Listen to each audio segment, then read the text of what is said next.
Bonjour à tous, c'est Zéid, étudiant ingénieur en énergie à l'UTBM et fondateur de Zistory. Si tu connais pas encore Zistory, c'est un concept que j'ai créé qui aide les étudiants à s'orienter dans leur scolarité, démystifier les débouchés des études et créer leur propre réseau. Aujourd'hui, on est là pour parler de mes meilleurs conseils pour ton stage et on démarre sans plus attendre avec mon premier conseil. Mon premier conseil concerne l'école. L'école. Quand tu seras en école, ce que je te conseille de faire pour te démarquer des autres étudiants, c'est d'aller demander à tes professeurs dans certaines matières, notamment des professeurs qui enseignent des matières où on utilise des logiciels. Et ces logiciels-là, en général, si tu es étudiant ingénieur, ils sont réutilisés en entreprise. Va te renseigner en entreprise, va te renseigner sur les sites des entreprises et regarde si tu arrives à avoir les logiciels qui sont utilisés ou va parler à des anciens étudiants de ton école. Si tu arrives à trouver un petit peu les logiciels qui sont utilisés, demande à tes profs si ils peuvent te proposer des projets. Il faut savoir que les profs, les académiques, donc en école d'ingénieur ou autre, ils enseignent pas qu'une matière lorsque tu vois un logiciel dans une matière. Ils peuvent en enseigner plusieurs. Je les appelle un peu les couteaux suisses, les profs en école d'ingé. Et du coup, ils peuvent enseigner des projets sur certaines matières ou des travaux pratiques que tu peux leur demander de faire tout simplement en plus. En général, en école d'ingénieur, tu as un peu plus de temps libre qu'en prépa ou autre, donc je te conseille de faire ça. Ça va te permettre quoi? Ça va permettre de démarquer et de mettre ça sur ton CV par rapport aux autres étudiants. Surtout si c'est du travail supplémentaire et tu pourras ensuite argumenter en entretien. Deuxième point. Deuxième point, celui-ci, c'est plutôt pour ton arrivée en stage. Pour ton arrivée en stage, quand tu vas arriver dans ton stage, ce que je te conseille de faire, dès le début de ton stage, donc tu auras en général une réunion avec ta manager ou ton tuteur. En fait, ce que je vais te conseiller de faire, c'est d'aller directement déjà réexpliquer à ton ou ta manager ou ton tuteur, parce qu'ils ont beaucoup de choses à faire, ils se rappellent peut-être plus exactement quelles sont tes attentes, pourquoi est-ce que tu viens faire ce stage-là, et tu vas vraiment leur réexpliquer pourquoi est-ce que tu es ici devant eux aujourd'hui, et qu'est-ce que tu vas faire pendant tes 5 ou 6 mois, quelles sont tes attentes. Et le petit bonus, c'est quoi? C'est que je vais aller te conseiller d'aller parler directement de la lettre de recommandation. En expliquant pourquoi est-ce que tu es là aujourd'hui, pourquoi est-ce que tu viens faire ce stage-là, tu peux aussi leur dire que tu aimerais bien poursuivre dans X ou Y domaine en lien avec le stage. Donc, une lettre de recommandation à la fin du stage pourrait être utile et que tu leur en reparleras. Ça va te permettre de lancer un petit peu le compte à rebours et de t'engager toi à fournir du bon travail et eux te fournir une lettre de recommandation. Voici ma lettre de recommandation qui va te permettre de tout simplement réaliser un copier-coller et de l'adapter à ton stage. Voilà, donc c'est la lettre de recommandation que j'ai réussi à l'avoir à la fin de mon stage. Vous pouvez tout simplement copier-coller et l'adapter comme vous le voulez. Voilà. Troisième point. Pendant ton stage, moi, dans mon cas pratique surtout, je te conseille de faire gaffe à la communication. Quand je parle de communication, je vais te donner un exemple pratique. Moi, pendant mon stage au sein d'EDF, j'avais 5 collaborateurs sur ma mission principale. Et en fait, lorsque je suis arrivé au délivrable final, je devais produire donc des scripts et des mises en scène pour des formations en ligne autour des déchets nucléaires. Je te laisse aller voir dans la description la vidéo sur mon stage à EDF si tu veux plus d'infos. J'ai dû collaborer avec plusieurs personnes. Et en fait, arrivé sur la fin, il s'avère que l'un des clients, ça correspondait pas à ses attentes et du coup, il voulait qu'on réalise une réunion pour revoir un petit peu ce que j'avais fait. Le deuxième client, lui, ça lui allait très très bien. Donc, dans ce cas-là, qu'est-ce que tu dois faire? Et quelle erreur j'ai fait?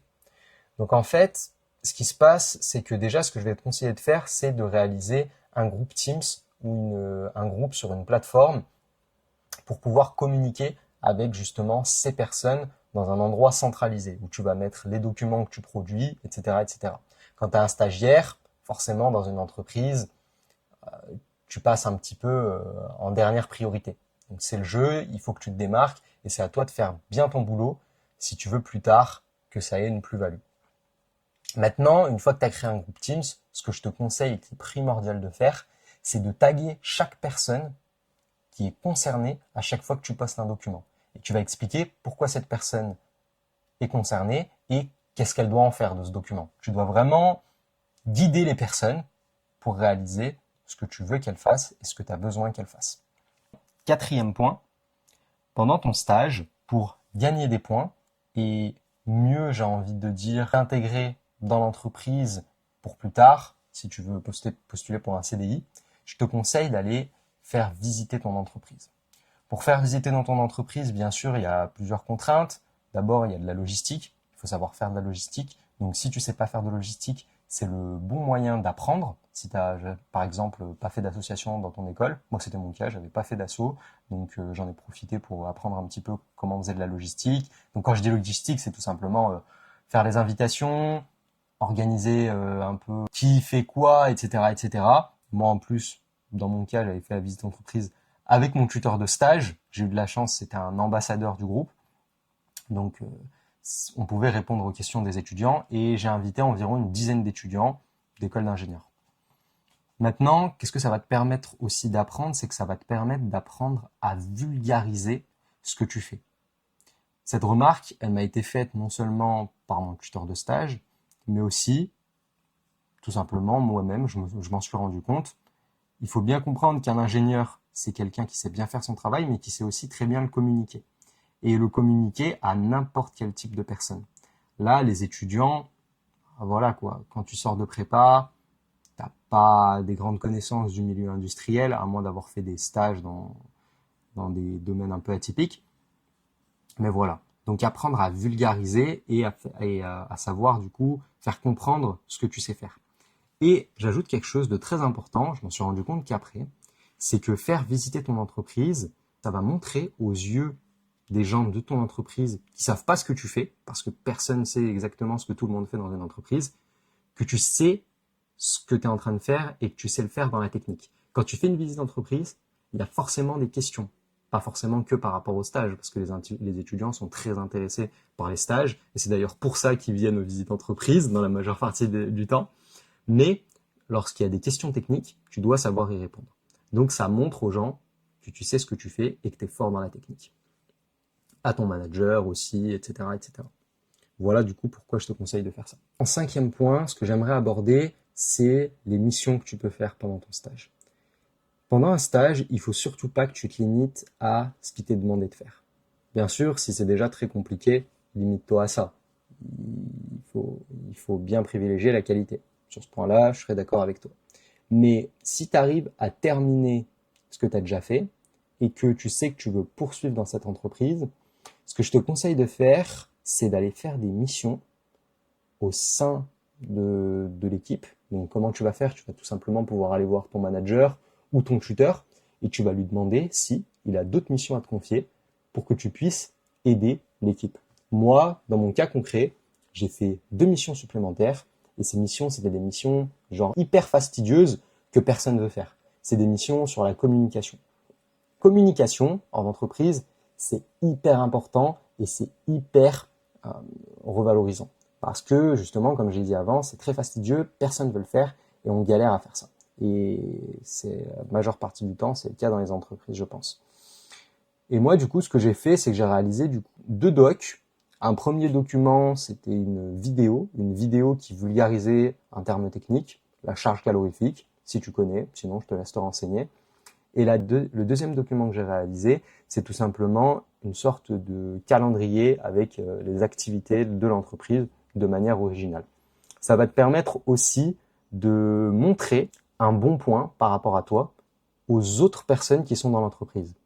Tu communiques pas forcément, comme j'ai dit avant, avec tous les gens de ton entreprise. Donc, leur montrer qu'avec une petite chose, tu l'as fait très très bien, ils vont avoir qu'une image positive de toi. Donc si derrière, ils vont pouvoir t'aider ou si derrière, on va leur demander qu'est-ce qu'ils pensent de toi, si un recruteur dans un département va leur demander ça, ils vont forcément dire que du bien de toi. Enfin, c'est logique. C'est ce que je ferai en tout cas.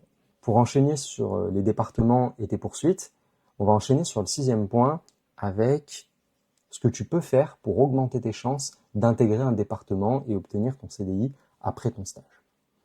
Là, ce que je vais te conseiller de faire, c'est tout simplement d'aller te renseigner. Moi, pour la petite anecdote, c'était mon tuteur qui m'a demandé d'aller me renseigner et d'aller visiter les autres départements de l'agence, ou tout simplement, si tu n'as pas les autres départements de ton agence au sein de l'agence dans laquelle tu fais ton stage, tu peux aller communiquer, appeler, envoyer des messages et demander plus d'informations. Mais c'est plus facile et je te conseillerais de privilégier le sur place. Là, ce que tu vas faire, moi dans mon cas pour mon stage à Vinci Énergie, j'avais les différents départements au sein de la même agence, donc j'avais juste à me déplacer de bureau en bureau et je pouvais aller voir le département du génie électrique, le département du génie des installations générales, l'automatisme industriel, le génie des procédés, etc., etc.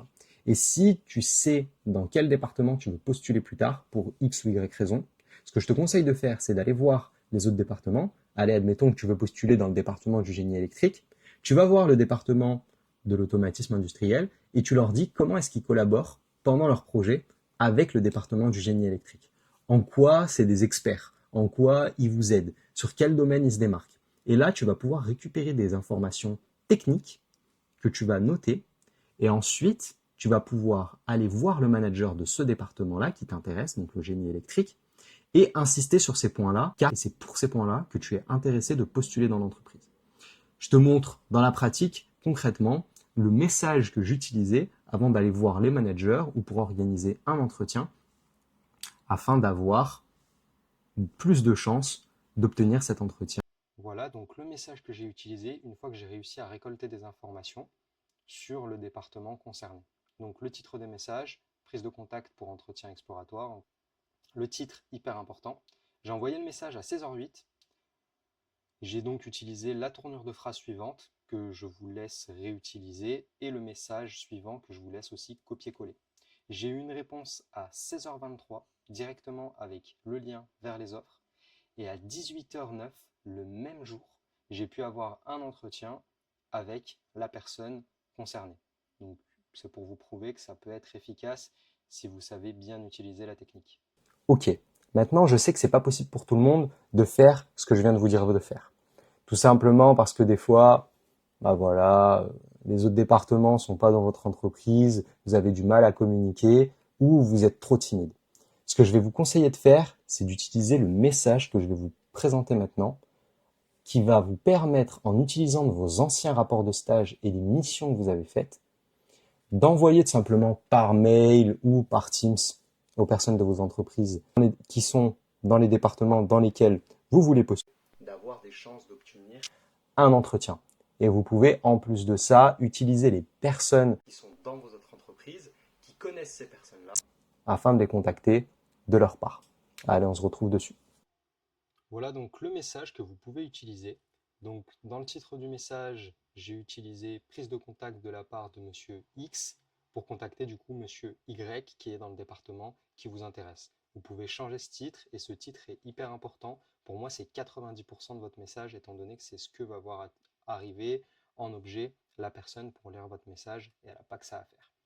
Ensuite, donc, vous vous présentez. Ensuite, vous insistez sur ce que vous avez fait. Vous pouvez utiliser une liste à puces. C'est ce que j'ai fait, j'ai mis en gras des informations. Enfin, vous insistez sur le fait que vous avez un rapport de stage à l'appui. Enfin, je termine en 8e avec mon dernier conseil.